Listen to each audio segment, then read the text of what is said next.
to the Transparent Table, where it is a safe space for women to be vulnerable, honest, and I have a special guest today. She is an author, speaker, entrepreneur with a passion for growth, self-development, and empowering others. This is Kayshalind. How are you? I am good, girl. How things been? Pretty good.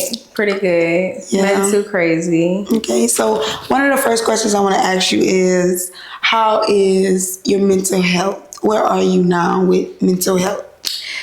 I feel like right now with mental health with me, I feel like I'm in a stage of learning and unlearning, and it's kind of like it's definitely helping with my mental, with being calm and being peaceful, and just things like that. Just the whole learning and unlearning process for me. For you, yeah. So I see that you pour into others, and I want to know, how do you pour into yourself on a day-to-day basis?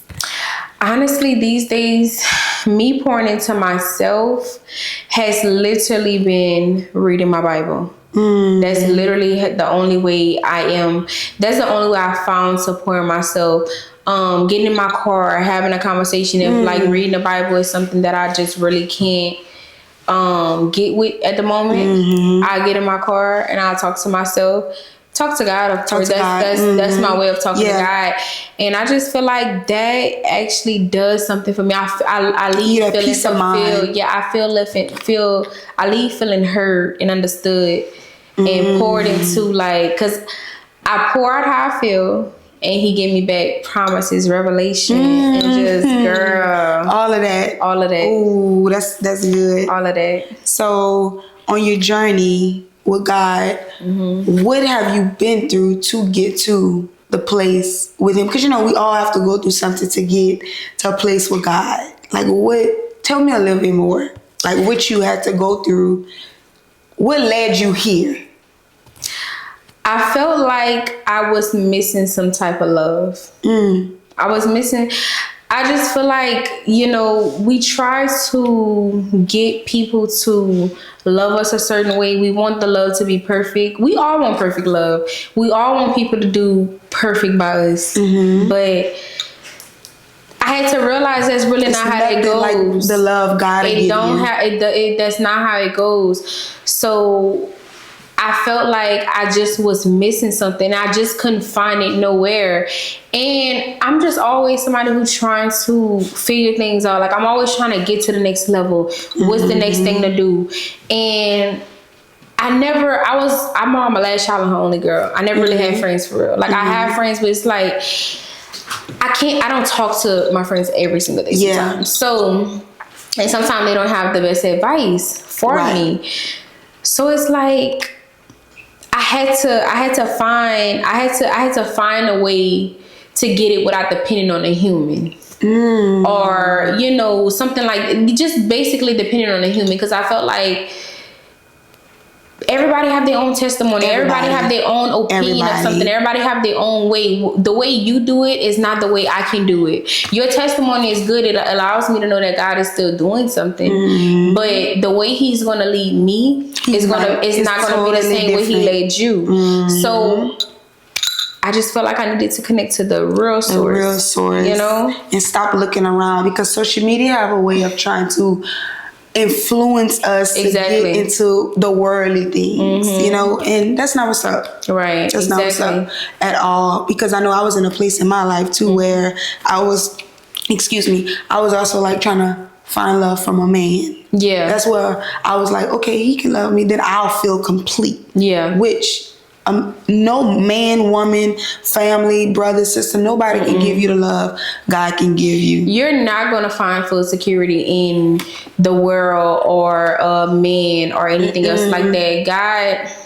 God, I read in Psalms, somewhere in the beginning of Psalms, like Psalms chapter 3 or Psalms chapter 4, it talks about that security. It talks about something dealing with security wise and just letting you know that you would not find security in the literally world. In nothing else but God. Like, you gotta constantly run back to it. Mm-hmm. Like, you know, it's never gonna work. Mm-hmm. It's really never gonna work. You go get you something to eat. You're gonna be hungry again. You can't go back. You can't go back and lean on that last plate to fulfill you, but you can go back to that last scripture to fulfill you for this moment that you need right now. And like the scripture, you is nothing without God. Mm-hmm. You're nothing. You're nothing. Nothing at all. Ooh, that's good. So, what is your most biggest beneficial life learned so far? Oh, what is my biggest beneficial life learned so far? From then to now, you know, like now, not late, like now. Not gonna lie. The thing that I would never change in my life, the thing that I know now that benefits me for the rest of my life, is actually me having a relationship with God. Like, so for real. Right. Like, it may sound so cliche. Mm-hmm. It may sound like, you know, like, okay, we all got a relationship with God, but I'm talking about a deep relationship with God. I'm talking about consulting God about everything. Everything. Like, should I wear this? Or should I do my hair like this? Or should I eat this? Mm-hmm. You know, just the littlest things, because like me, you talked about one time, this body is a temple. So you have to literally ask God, what can I do to your temple? We are not our own. We are not our own. So I just feel like, for me, the biggest thing is just like, I would never, like, I always say this to myself when I'm praying. I be like, God, just keep me. Like, don't never let me go. Don't change my heart. Yeah, don't change my heart. This is a wicked world, and like, we just we so deceived by a lot of things we may see. You know, you don't even have to be on social media. You could just go out in the world. You go out and touch grass and you still see some corrupt stuff. It don't even really matter. You're going to see it regardless, because this is a fallen world. But I always pray and I ask God to keep me. Yeah, just cover you. Cover me. Like, just cover me. Get always. And that's why I'm always in the places where I'm supposed to be. That's why I never try to, that's another thing goes back to consulting. You don't try to force yourself in places. That goes back to consulting. Because if I consult with him on where I'm going, I got permission, then I have provision. I'm not at the wrong place at the wrong time. I understand grace and favor. Yes, so, and it follows you everywhere you go. Everywhere I go. I'm not nowhere where he don't need me to be at. Yeah. Oh, that's good. That is good, because when you allowing God to lead you, nobody else can really get in the way. And no matter what, I would never not do what God say you can't do. I would never not do what God, not say. I would never not do what God told me to. Hold on. I'm trying to say it right. You would never not do what God told you not to do. Yeah. For somebody else. Because let me give you a better example. I'm not about to do X, Y, and Z, but skip W because a human want me to not do W. I'm not, because if God told me to do W, X, Y, and Z, but that's leaning on your own. My parents told me, okay, well, no for W, or a man told me no for W, or my kids told me no for W, or a friend told me no for W. I'm not doing that, because I have to do every single step. And if you can't get with W, you obviously not supposed to be around me. You know, I don't have to compromise anything that God told me. I don't have to compromise my obedience just to fit in. Just to fit in. For what? For what? It's not even worth it. It's not worth it. That's why he say the wise hang with the wise. The wise hang with the wise, and the holy hang with the holy. The holy don't need to be dwelling with the unholy at all. It corrupts you. It really do. And that's why he say be careful about the company that you keep. Exactly. That's exactly. People better pay attention. Proverbs is a good one. It's a good one. The wisdom. So this third question. Okay. Why you laughing? Because we talked about it all the time. Okay, let me. So this third question is, we talked about this through the phone and stuff. Men can cause women to hate each other without knowing each other. That's how you. Now we're gonna reflect back on it, and we're gonna reflect back on it. So whenever we mentioned that, whenever we talked about it, what my head was, whenever I had mentioned, I basically was saying, we are called, when Jesus left, he left with this one commandment. He said, love your neighbor as I have loved you. We be in relationships with men, and sneakily, privately, they talk to women, they do things. We find out who they talking to. The woman never did us anything. Nothing. She never did us anything.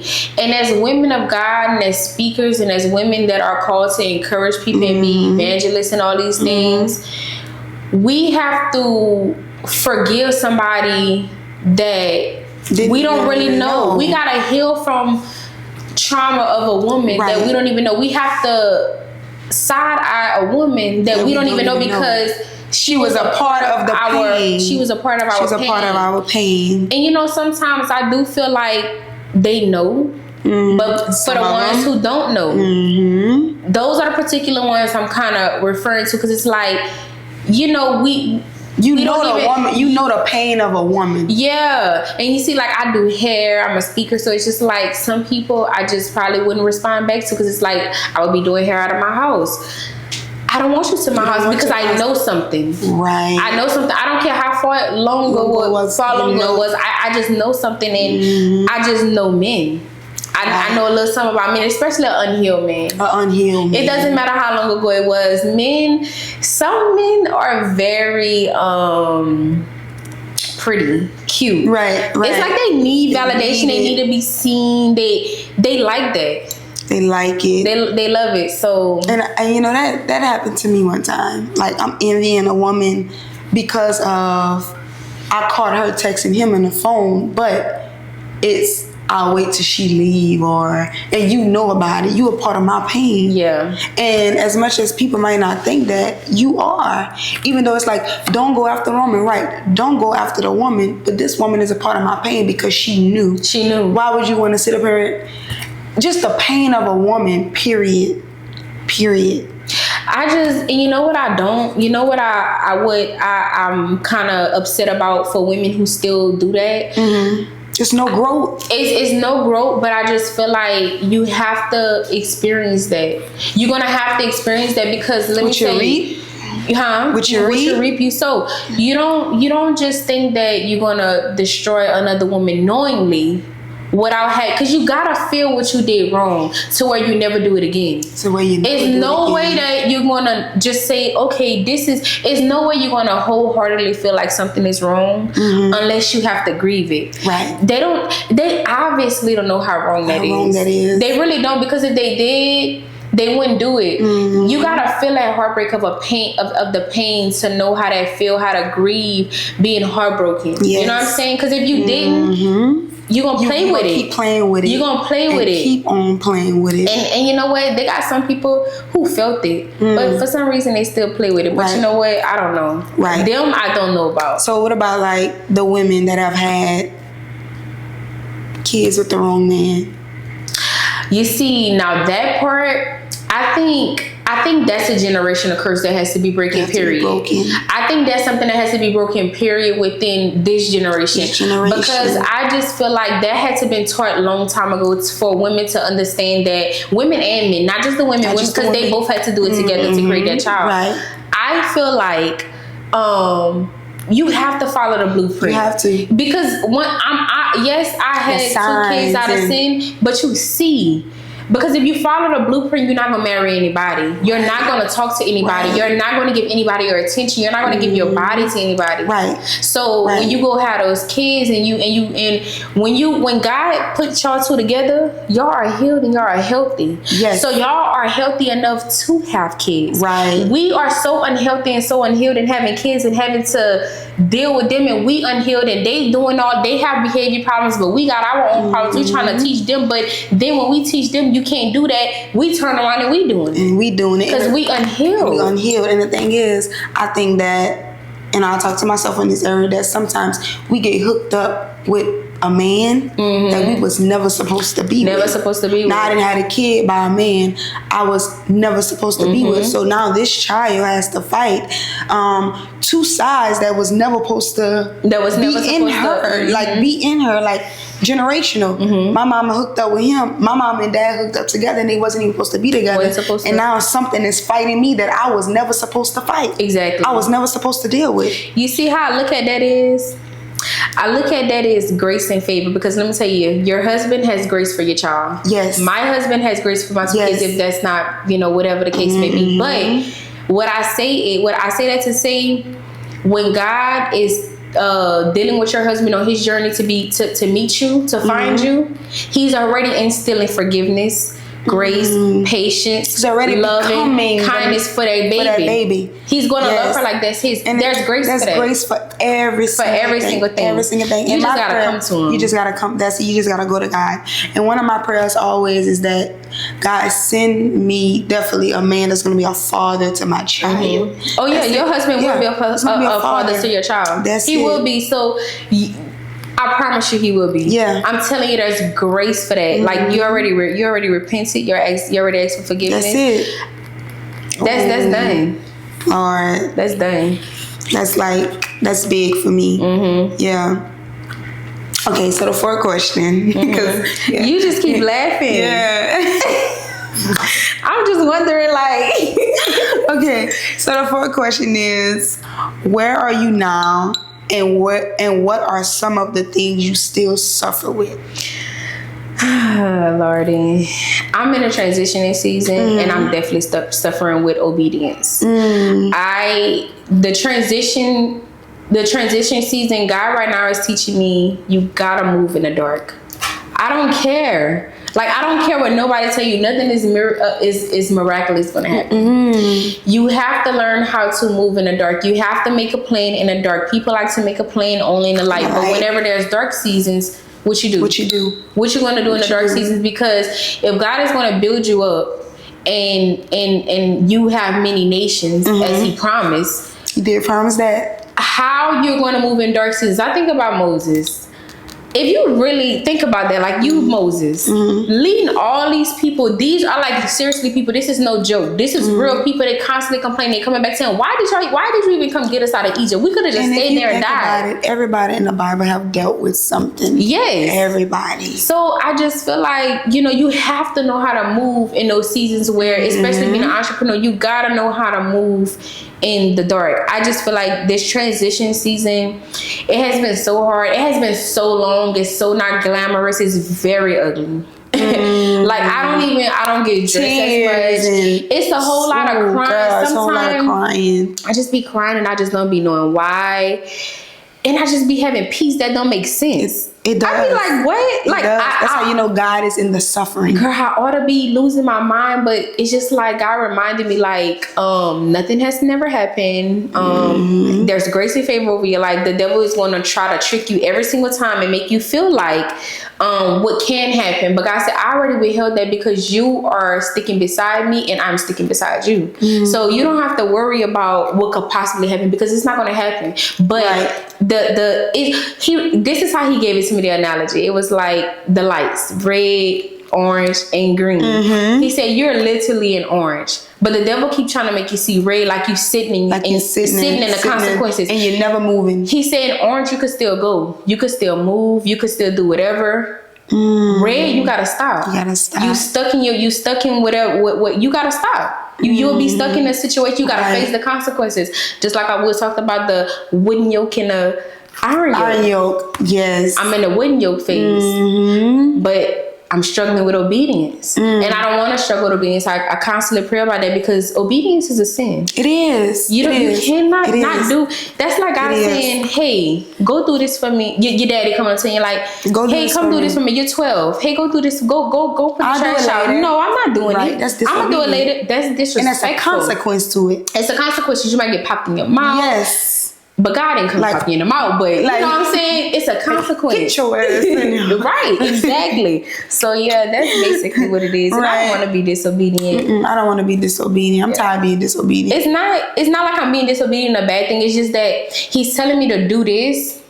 do certain like, things. God, how? And I'm like, God, how does this benefit my circumstance right now? He like, okay, well, when you putting a puzzle together, you're not just putting you're not putting it together in order. You finding pieces as you go. He said, whatever I'm telling you to do right now is going to benefit you in the future. But don't worry about that. That's why you have to keep on going. You got to keep going. Keep on showing up. You got to keep on believing. And have faith. And stay in communication, because you need to know what you need to do. You can't just be out here going with the flow, because the flow is not right now. Not right now. It ain't right. The crazy part about it is, like Lauren London has said one time, she's in constant communication. With God. I don't even know how to do this by myself. I don't. And honestly, God even get the glory for the dark moments. Facts. For every moment. For all the moments. I'm gonna praise and worship even in the dark, because that's just that's my protection. I know where to go. Like I forgot the song, which is like, I know where to go and I know where to hide. I know where to go and I know where to hide. Yep. That's good. Girl. That's good. Yes. So the last question I want to ask you, and then I'm gonna ask you some more things without this. But what does healing look like for you? I know I'm in a process of still healing, but it doesn't mean that I haven't healing from certain things, but it doesn't mean that I haven't healed from other things. Yeah. But what does it look like for you? Because healing does look different for every single body. Yeah. Healing for me is being open to change, open to different, open to acceptance, taking a step, just moving along with the uncertain, trusting God's sovereignty, trusting His sovereignty. That what healing looks like for me. Literally, like just just trusting the process. I remember when I was in my healing stage, still in my healing stage. Of course, I feel like we're going to be in it for the rest of our life. It's just whatever it's about. Right. When I was in my healing stage and going through the process, one of the things that was hard for me was to accept it. Accept it. And I feel like I kept running back to that pain place, because that's where it was like, okay, it suits me. But it wasn't suiting me. It was breaking me. I was addicted to pain so much because I've dealt with it so much. I thought this is how I was supposed to feel. That's what it was. I thought I was supposed to feel this way, and it caused me to like suffer like with back and forth with my identity, like who I was as a person. And I think also in like a healing phase for everybody, and like I said, we're gonna be healing for the rest of our life, but I just feel like everybody should know, listen to your body. If your body is telling you to cry, you need to release it. If your body is telling you to rest, you need to rest, because there's power in listening to your body. We think power is just like go, but really and truly, when you try to work over your sadness, you literally saving it for another time. And when you save it for another time, now you bottle up. You suppressing your feelings. Men do that a lot. Suppress.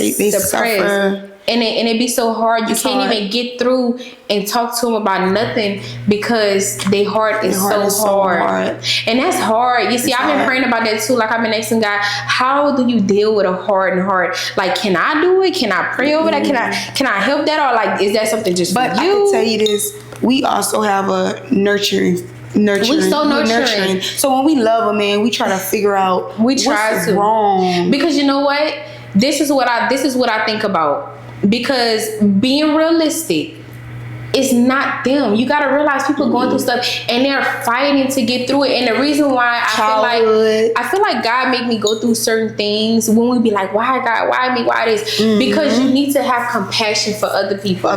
When I was in my darkest seasons, it allowed me to understand somebody else that may be in their dark season. Just like anything, just like overcoming maybe a certain type of sin, how hard it was, or like how we fast, how it was so hard. It makes me understand a person who's just starting to fast.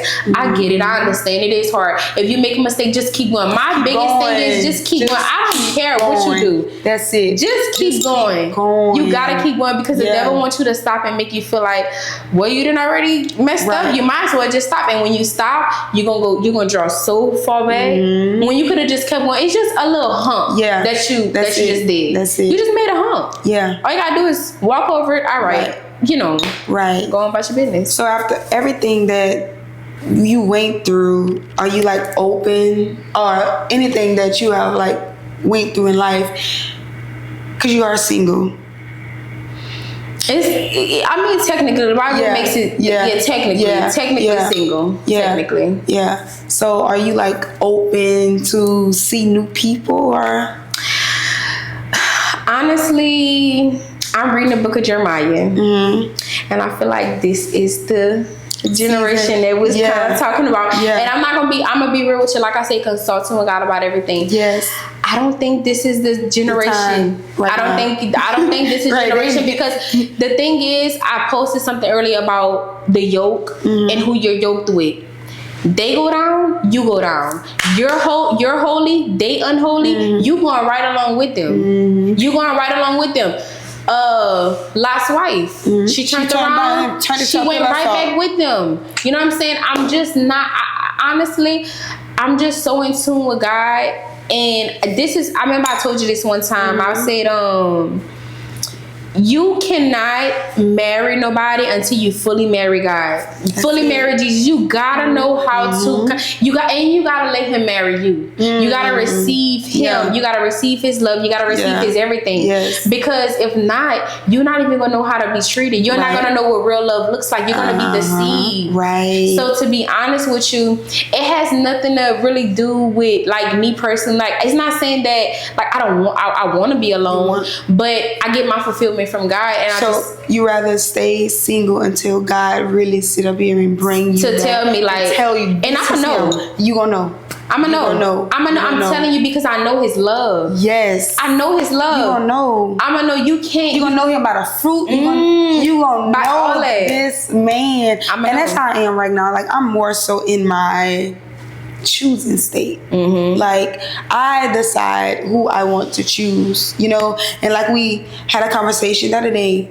A guy that I was talking to was doing everything and was trying to prove to me, show me his work. But you don't have to sit up here and, like I told you, you don't have to sit up here and show me your work. If I don't see it, I don't see it. If you don't see it, but when I do. But just because I don't see it, it doesn't mean that it's not being seen by somebody else. Exactly. Yeah, exactly. That's just what it is, and that's just what you gotta be. I just everything work together for the good of those who love God and are called according to His purpose. That's it. I just feel like you're going to know. It's not going to miss you. I just feel like if you stay in connection, you're not going to be deceived. A lot of people is just deceived. I just don't understand why people rush. Why nobody want to be alone? Why nobody want to be to themselves? I don't get it, because me personally, I always need time away from my kids. Yeah. I always need time away from everybody. Like, it's just be like, they be like, oh, he don't miss me. And it's just like, I'm sorry, but no. But how can you sit up here and take care of a kid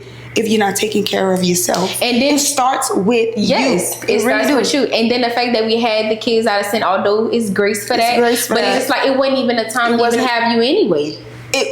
Repent. Love my kids down. Love my kids down. And that's how I am. I love my baby. That's how I am. I love my baby so much. But it's like, a baby could have waited. Yes. And not saying that I don't love my baby. That's absolutely. The real ones will understand what we're talking about. They absolutely will understand. A baby could wait. Because definitely in my case, now I realize, like, my grandmother always used to tell me, be careful of the type of man you lay down with. Be careful.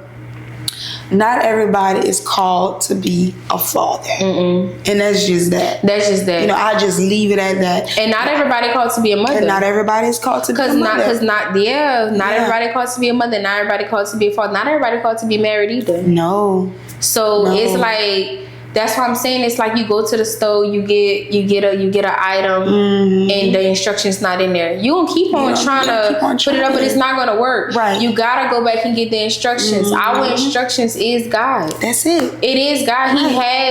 he already walked through our next 5 minutes. I don't know what the next 5 minutes is like. Hell, I don't even know what the next 30 seconds. The next second look like. I had to explain that to my son about that timing because we was at Target getting a pickup. The guy was like, I'm gonna be back in a second. My son said he is not gonna be back in a second. He said he's not gonna be back in a second. He said he's only 7. I'm like, bro, you is hilarious. God, that is funny. He was like, he's not gonna be back in a second. First of all, by you saying you're gonna be back in a second, the second already passed before you could walk off. Before you could have even exactly. So it's just like I had to teach, and it just clicked something to my mind. But if you don't really focus on about what you become that want. person too. But like when you go sit down with God and be intentional, don't go sit down already have your mind made up of what you want him to say. You have to sit down because you may think y'all about to talk about a husband and a marriage. It's not even he about to talk about what he needs you to do. I need you to cut this off. I need you to do this. I need you to do this. Because it's like, we read these scriptures and we read these things. And we try to tie it to a man or a woman when it's really about you. Yeah. It's really about you. He always talking like, he talk about what he want to talk about, what's essential. Because like I said, he's in the next 30 seconds. While your mind is on a man, on a marriage, on a this, on a that. He's in you. He's talking about something else. He probably trying to send you somewhere to go do something for him. But you too busy worrying about a marriage. You too busy worrying about a man. Yep. You missing out on the fact that he's trying to send you to a breakthrough or something. Send you to a connection or a resource. Everything does not always have to do with a man. Yes. And everything don't have nothing to do with you either. That part. Even like when people say I'm broken, it doesn't necessarily have to come with a man. I know women that have been raped.